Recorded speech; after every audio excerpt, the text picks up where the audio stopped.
आप जुड़े हैं लीगल बाउंड्री न्यूज़ मैगज़ीन के यूट्यूब चैनल के साथ और आज मैं डिस्कस करने जा रहा हूँ यूनिफॉर्म सिविल कोड के बारे में, जिसके ऊपर अभी पूरे देश में चर्चा हो रही है और एक बहुत ज्वलंत मुद्दा है जिसके ऊपर आज हमारे साथ शिवम कुमार एडवोकेट हैं और इन्होंने इस सब्जेक्ट पे जो है काफ़ी अच्छी स्टडी की है और आपको बताएंगे आज कुछ फैक्ट्स की यूनिफॉर्म सिविल कोड आखिर कैसे सभी के लिए और देश के लिए अच्छा है और जो एक नेगेटिव नैरेटिव सेट की जा रही है यूनिफॉर्म सिविल कोड के बारे में, वो गलत क्यों है और कैसे गलत है। तो शिवम जी, लीगल बाउंड्री यूट्यूब चैनल के साथ आप आज आए, इसके लिए धन्यवाद। नमस्कार। तो सबसे पहले आप ये बताएं कि यूनिफॉर्म सिविल कोड है क्या? सर, यूनिफॉर्म सिविल कोड जैसा कि नाम बताता है, यूनिफॉर्म सिविल कोड एक ऐसा लॉ होगा जिसमें पर्सनल लॉज हर एक इंडिविजुअल जो इस देश का हर एक नागरिक है उसके लिए जो पर्सनल लॉज होंगे वो समान होंगे। यानी कि जो एग्जिस्टिंग अभी लीगल लॉज हैं मैट्रिमोनियल डिस्प्यूट्स के ऊपर, डिवोर्स के ऊपर, इनहेरिटेंस, सक्सेशन, एडॉप्शन, इन सारे इश्यूज़ पे जितने भी पर्सनल लॉज हैं उन सारे को रिप्लेस करके एक सिंगल लेजिस्लेशन, एक सिंगल कोड लाया जाएगा जो हर एक इंसान इररिस्पेक्टिव ऑफ हिज जाति, धर्म, जात, या वो ट्राइबल हो, शेड्यूल्ड कास्ट हो, जनरल हो, इररिस्पेक्टिव ऑफ एवरीथिंग वो अप्लाई करेगा।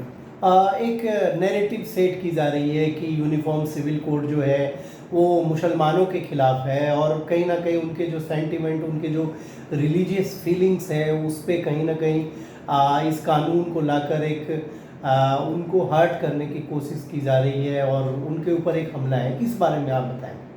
जी सर, डेफिनेटली सर। आप सर अगर कॉन्स्टिट्यूएंट असेंबली डिबेट्स हम उठा के देखें तो उस समय भी यूनिफॉर्म सिविल कोड एक बहुत ही हॉटली डिबेटेड टॉपिक था और उस समय भी काफ़ी मुस्लिम स्कॉलर्स इस टॉपिक पे अपने अपने डिफरेंट आर्ग्यूमेंट्स दिए थे। Even doctor B R Ambedkar ने भी इस टॉपिक पे आर्ग्यूमेंट्स दिए थे और फाइनली इसको आर्टिकल 35 के फॉर्म में, directive principle of state policy के फॉर्म में डाला गया, जो आज के डेट में आर्टिकल 44 हो गई है।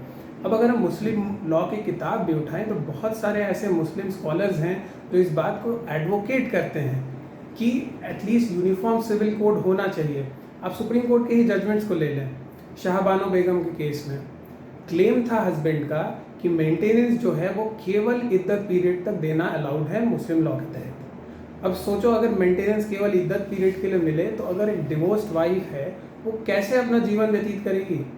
सो सुप्रीम कोर्ट उस समय स्टेप इन करके कॉन्स्टिट्यूशनल बेंच बना के उन्होंने फाइनली कहा कि यूनिफॉर्म सिविल कोड बहुत ज़रूरी है और मेंटेनेंस जो है 125 CRPC में irrespective of caste, creed, religion सभी औरतों को मिलेगा। So 125 does not have a religious colour. ये एक फर्स्ट स्टेप था यूनिफॉर्म सिविल कोड की तरफ। आपने बात की मैट्रिमोनियल और मेंटेनेंस से रिलेटेड, इसके अलावा जो लैंड रिलेटेड इश्यूज हैं या और जो मुस्लिम डाइवोर्स से रिलेटेड है, तलाक से रिलेटेड है, क्या यूनिफॉर्म सिविल कोड आने के बाद इन सारी चीज़ों की सॉल्यूशन और एक प्रॉपर लीगल फ्रेमवर्क में ये चीज़ें आ जाएगी? इसके बारे में थोड़ा बताएं। बिल्कुल सर। अब अगर हम ट्रैवर्स करते हैं 10 साल आगे, शाहबानो बेगम का केस था 1985 का। 10 साल आगे बढ़ते हैं 1995 में, तो केस आया सरला मुद्गल का। एक हिंदू आदमी इस्लाम में कन्वर्ट होकर दूसरी शादी कर लेता है, क्या उसकी शादी लीगल मानी जाएगी? यही क्वेश्चन था कोर्ट के सामने। उस समय जस्टिस कुलदीप सिंह ने कहा कि अगर यूनिफॉर्म सिविल कोड रहती आज के डेट में तो ये इश्यूज़ नहीं आते कोर्ट के सामने, आम इंसान परेशान नहीं होता कोर्ट के सामने। उन्होंने तो यहाँ तक अपने देश के प्रधानमंत्री तक को रिक्वेस्ट की कि प्लीज़ यूनिफॉर्म सिविल कोड को एक दोबारा रिकन्सिडर करके इस पर लॉ पास किया जाए।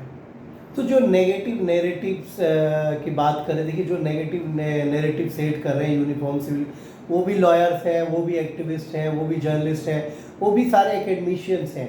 तो आप उस कंडीशन में कैसे देखते हैं जब एक हॉलिस्टिक पूरे बड़े स्तर पे और जो लॉन्ग पेंडिंग डिमांड्स थी, प्रॉब्लम्स आई कानून बनने के बाद, और क्योंकि कानून बनने के पहले ऐसी प्रॉब्लम्स पॉइंट आउट नहीं होती थी, लेकिन जब कानून बनी, जब कोर्ट्स ने देखे, ऑब्जर्व किए कि ऐसी प्रॉब्लम्स आ रही है मुस्लिम महिलाओं के मेंटेनेंस में या उनके जो डाइवोर्स से रिलेटेड मैटर्स हैं या उनके जो मैरिज से रिलेटेड लॉज हैं वो कहीं ना कहीं वीक है, और उसके लिए कोर्ट ने भी अपने ऑब्जर्वेशंस दिए, सरकार ने भी समय समय पे जो है इस विषय पे बात उठाई, लेकिन ये चीज़ें लागू नहीं हो पा रही थी। इसमें लीगल क्या प्रॉब्लम्स थी और क्यों जो ऑनरेबल सुप्रीम कोर्ट है और जो हमारी पार्लियामेंट है उनके बीच में कहाँ और किस प्रकार से कब कब कुछ हिस्टोरिकल थोड़ा सा अगर आप बताएंगे कि क्या रहा इसमें। जी सर, डेफिनेटली सर। अगर यूनिफॉर्म सिविल कोड की हम हिस्ट्री को देखें तो हमें जाना पड़ेगा 1840 तक। 1840 में एक बहुत ही इम्पोर्टेंट इवेंट हुआ था जिसे हम लॉ 1840 जब हम ट्रैवर्स करते हैं डाउन दी मेमोरी लेन तो हम ये देखते हैं कि सबसे पहली लॉ कमीशन बनी थी और लॉ कमीशन एक लेक्स लॉ की रिपोर्ट जमा करती है जिसमें वो कहती है कि जो भी एविडेंस के लिए लॉज हैं, कॉन्ट्रैक्ट के लिए लॉज हैं और क्राइम्स के लिए लॉज हैं, इनको तो कंसोलिडेट कर दिया जाए। जो ब्रिटिश गवर्नमेंट थी वो इन सारे सब्जेक्ट्स पे लॉ को कंसोलिडेट कर दी, बट उन्होंने कभी भी हिंदूज और मुस्लिम्स के पर्सनल लॉ को टच नहीं किया। रीज़न सिंपल था, डिवाइड एंड रूल। अगर सपोज उस समय यूनिफॉर्म सिविल कोड आ जाता तो जो रिलीजियस गैप थी, जो रिलीजियस डिस्टिंक्शन था दोनों रिलीजन के बीच में, वो धीरे धीरे समय के साथ घटने लगता और ये उनकी डिवाइड एंड रूल पॉलिसी की अगेंस्ट चली जाती। अब एक सिचुएशन देखते हैं कि जो ब्रिटिश रूल स्टेट्स थे और एक सिचुएशन जाते हैं हम जहाँ पे पोर्चुगीज़ रूल स्टेट थे। गोवा उस समय पोर्चुगीज़ कंट्रोल में था और पोर्चुगीज़ ने 1867 में पोर्चुगीज़ सिविल कोड गोवा में लागू किया।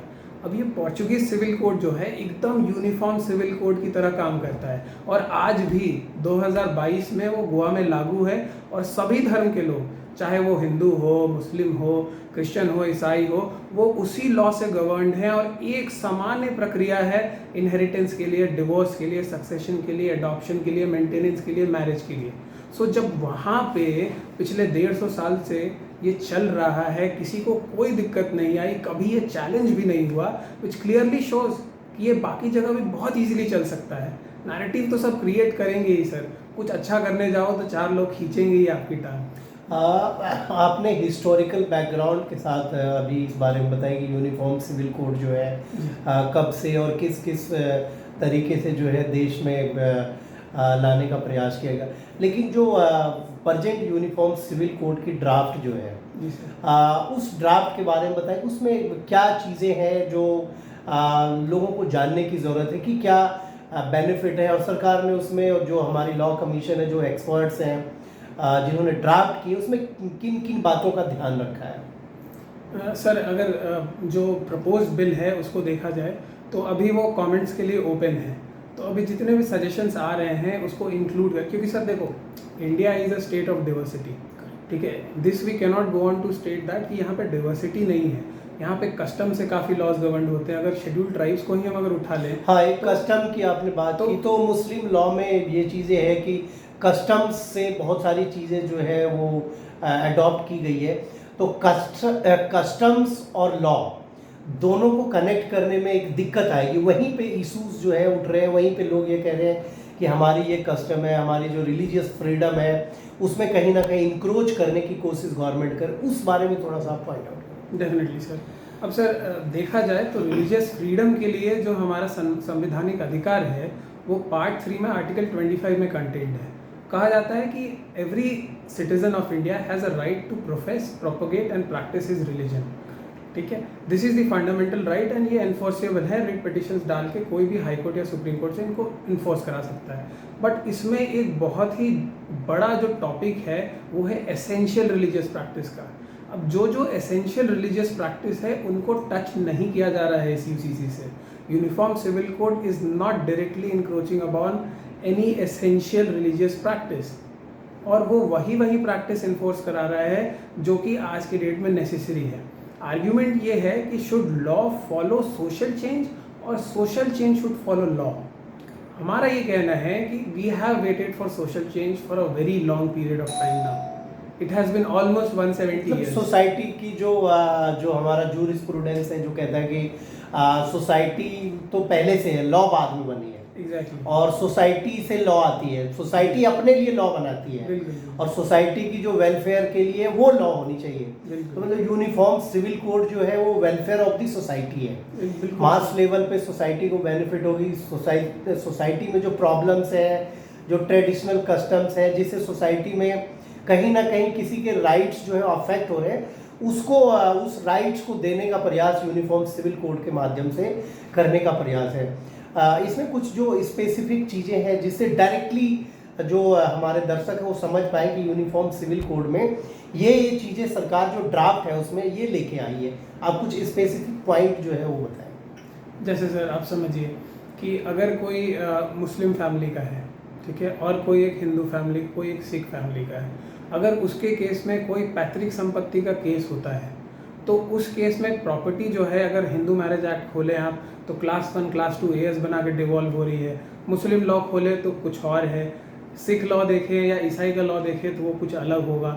सो ये है आर्ग्यूमेंट कि भाई ये सारे जो डिवोल्यूशन है प्रॉपर्टीज़ के वो एक सिंगल तरीके से एक सिंगल कोड से गवर्न रहे हैं, तो डिस्प्यूट जो है अपने आप वो काफ़ी ख़त्म हो जाएंगे। अब सपोज़ कोई अगर कहे कि कस्टम से गवर्नड है यहाँ पे और वो कस्टम प्रूव करने में इतने सारे प्रॉब्लम्स आते हैं 4 जगह, सपोज़ हम अगर शेड्यूल ट्राइब्स के ही राइट्स को ले लें, अगर मैरिज का लीगल एज अगर वहाँ पे 15 साल है, कस्टम्स माना जाता है, तो ये एक मॉडर्न सोसाइटी में मॉडर्न एज में एक्सेप्टेबल नहीं हो सकती है।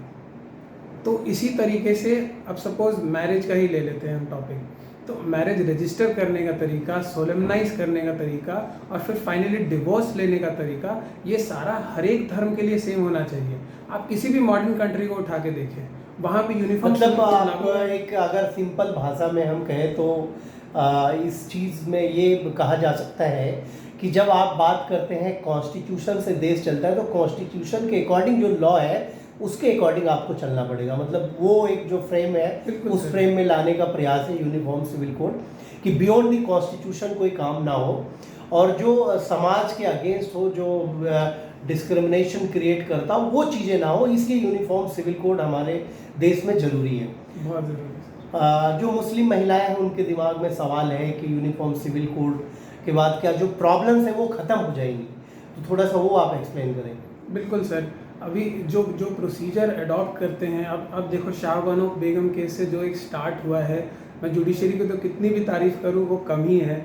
मुस्लिम वुमेन की जो राइट है, जो अधिकार है, जो दिया है सुप्रीम कोर्ट ने, इससे बड़ा जजमेंट कुछ हो ही नहीं सकता था। अब आप सोचें कि अगर सेकेंड मैरिज की भी बात आती है मुस्लिम्स में, तो सेकेंड मैरिज करना किसी भी तरह की वैलिड मैरिज नहीं हो सकती है। आप खुद समझो, पूरे वर्ल्ड में मोनोगेमी प्रैक्टिस हो रही है, यहाँ पे पॉलीगेमी प्रैक्टिस हो रही है। जो एक एग्जिस्टिंग वाइफ है उसके साथ आप एक दूसरी वाइफ ले आ रहे हो, फिर एक तीसरी वाइफ ले आ रहे हो, how is this a plausible marriage? ये मैट्रिमोनी के कस्टम्स के अगेंस्ट है। सो ये मेरा एक सिंपल सा आर्ग्यूमेंट है डिवोर्स पे और इनहेरिटेंस पे और इन सारे सब्जेक्ट मैटर्स पे। चलिए धन्यवाद, आप लीगल बाउंड्री के साथ आए और मैं जल्द आपके साथ कुछ और टॉपिक्स पे एक जो हमारी ये शॉर्ट पॉडकास्ट टाइप की डिबेट है उसको हम ऑर्गेनाइज करते हैं, हम लॉयर्स को कनेक्ट करते हैं और जो लेटेस्ट टॉपिक है उस पर हम डिस्कस करते हैं। बड़ा अच्छा लगा और आपने एकदम डिटेल में और फैक्ट्स और हिस्टोरिकल बैकग्राउंड के साथ यूनिफॉर्म सिविल कोड के बारे में लोगों को बताया। मुझे उम्मीद है कि लोग आपकी इस जो तर्क और जो आपकी जो आपने बातें रखी उसको लोग पसंद करेंगे। धन्यवाद जी, thank you so much for having me here.